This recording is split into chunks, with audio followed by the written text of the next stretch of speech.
Mga kapuso, opisyal lang pumasok ang summer season. Kaya naman agad nagpaalala ang Department of Health sa publiko na mag-iingat sa mga sakit na maaaring makuha sa panahon ng tag-init.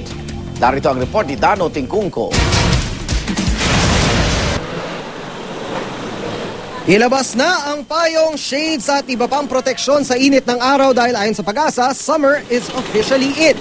Siyempre, kasabay ng pagpasok ng summer, ang iba't ibang diskarte ng mga Pilipino para labanan ng init.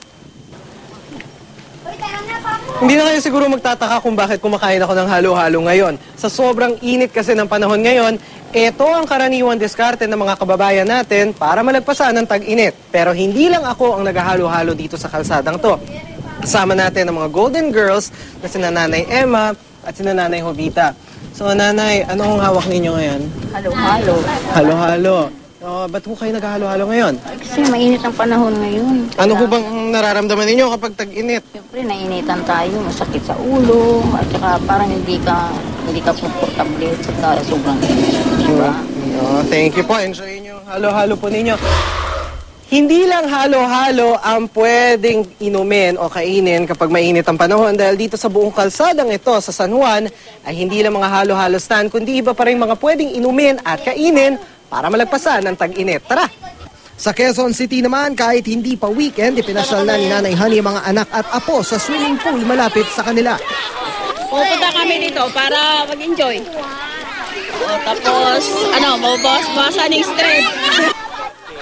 Inabutan ko rin nagpapalamig sa pool ang mag-asawang sina Rolando at Teresita na di na raw matiis ang sobrang init. Medyo mahina ng katawan. Kailangan konting lamig para babalik yung resistensya ng gusto. Dito sa Metro Manila, inaasahang maglalaro ang temperatura mula 27 hanggang 33 degrees Celsius. Pero dahil umiiral pa rin ang La Nina, asahan pa rin daw ang mga pag-ulan.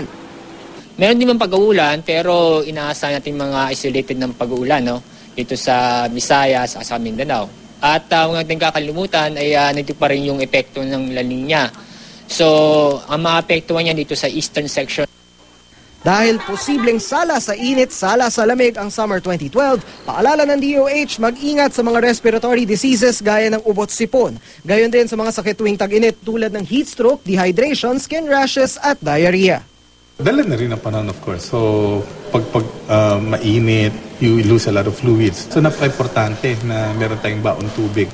Para sa unang balita, Dano Tingkong, reporting.